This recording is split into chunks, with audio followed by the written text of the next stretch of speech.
Hello and welcome to a Wednesday Live right here on the early line on SportsGrid and all across the SportsGrid network. That includes sportsgrid.com/watch, where you can find your favorite destination and consume everything all across the grid. He is Donnie RightSide, and I am Ben Stevens. We are here for the next 3 hours up until 11 a.m. Eastern Time, where DRS were 4 days out from Conference Championship Sunday. Again, we will prepare you for everything you need to know. The two matchups in the AFC and the NFC in the NFL's Final Four, still in the hunt for that Super Bowl championship in this 2023 NFL season. The coaching carousel starting to spin. When might the floodgates open around the National Football League? And Donnie, we're at the halfway point of this 2023-24 NBA season, but the intensity has already ramped up. A chaotic day around the association in the NBA with a shocking head coaching move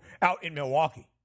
Yeah, forget about the coaching carousel, Ben, in the NFL. How about the coaching carousel now taking flight here in the NBA? And also, just going over some news and notes here, Ben. You know, we go season to season, and the season winds down. The NFL Super Bowl Sunday is just about upon us here. I just saw in my notes here, February 14th. Most would say, hey, man, look at that. That's Valentine's Day. Not your boy DRS here, because, again, the wife doesn't watch the show. That's pitches and catches, baby. How about that? I had no idea where you were going when you started that soliloquy. That was really, really good. Yeah. Donnie's wife, we apologize that you don't watch the show, but just it's probably a good thing that you do not. Goodness gracious, it's still live national television. Anyway, so as we keep it going here on I think so. On this Wednesday on the early line, let's make sure before we dive into the news and notes, we welcome in our SportsGrid radio audience. Sirius XM Channel 159, all of our radio terrestrial affiliates now in the fold as well. He is Donnie, I am Ben. In a coaching changeup yesterday in Milwaukee, a shocker in Adrian Griffin's first year at the helm of the Bucks organization. They're not 13-30. They're 30-13, second best record in the Eastern Conference, tied for the second best mark in all of the association, Donnie, and yet not good enough in Milwaukee. Adrian Griffin is out as the Bucks head coach after only 43 games, and in an advisory role, enter Glenn Doc Rivers, who is projected to be the next head coach of this Bucks franchise. We'll get into this a little bit more in the next segment, but when most people saw this come down, absolutely shocking. Kevin and I were on the radio yesterday on Moneyline when it happened. He couldn't believe it. But for me, I take a look at this situation and go, that is a sign of an absolutely healthy organization. It's about championships. Your window is right now, Ben. And if you feel you don't have the coach that has enough gas here to get you over the finish line, you got to make the move now. I love the move. If the Bucks felt it wasn't the right move and they can say, you know what, we made a mistake, correct it now and still have a chance to win a championship.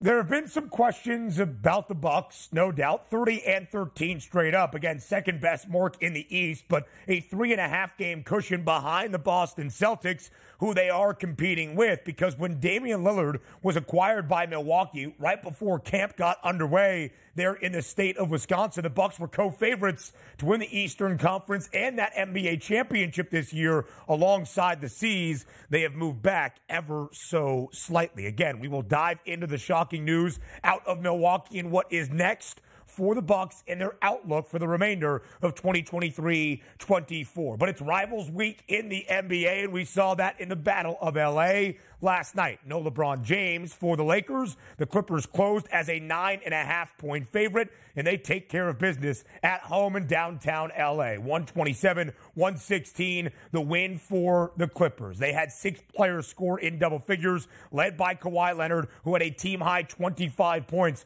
Donnie, we've said it again. 8-10, the mark for L.A., that being the Clippers side at the end of November, 2 games below 500. From that point, a 20-4 record. The Clippers cover as a 9.5-point favorite against the Lakers. Yeah, big offensive first half here for the Clippers, going 35 in the first quarter, 42 in the second to sort of exert their dominance in this game. It was one of those that we brought up yesterday. What was the key cog? LeBron James not playing in this basketball game. I thought the Clippers would win by margin, won by 11. Job well done. 28-14 now on the season.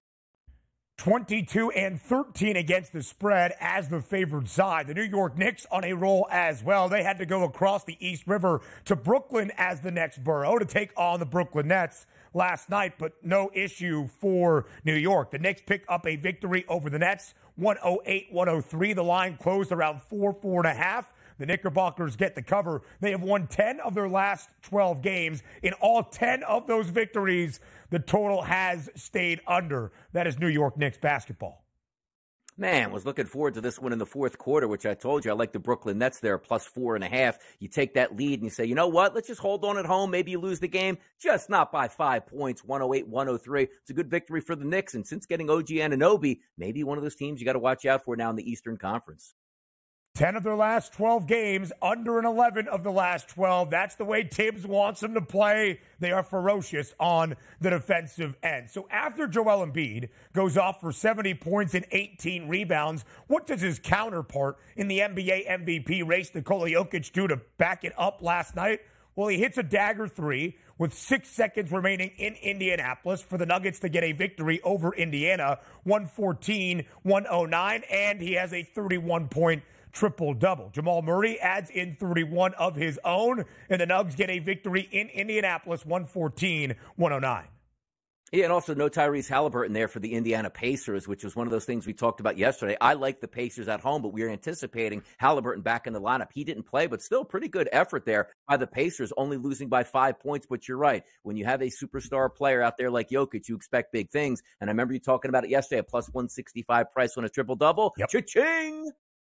Over his points prop as well, Nikola Jokic has scored 30 points in 3 consecutive games. Now to college basketball we go. An upset last night in Columbia. Lamont Paris has been the head coach of South Carolina for 2 seasons now in the SEC. And in the 2 matchups against Kentucky, Lamont Paris and the Gamecocks have reigned supreme. Last night in dominant fashion, winning by 17, 79-62 over Coach Calipari's Wildcats. A 79-62 win, Donnie, for South Carolina at home. They win outright as a 5.5-point underdog.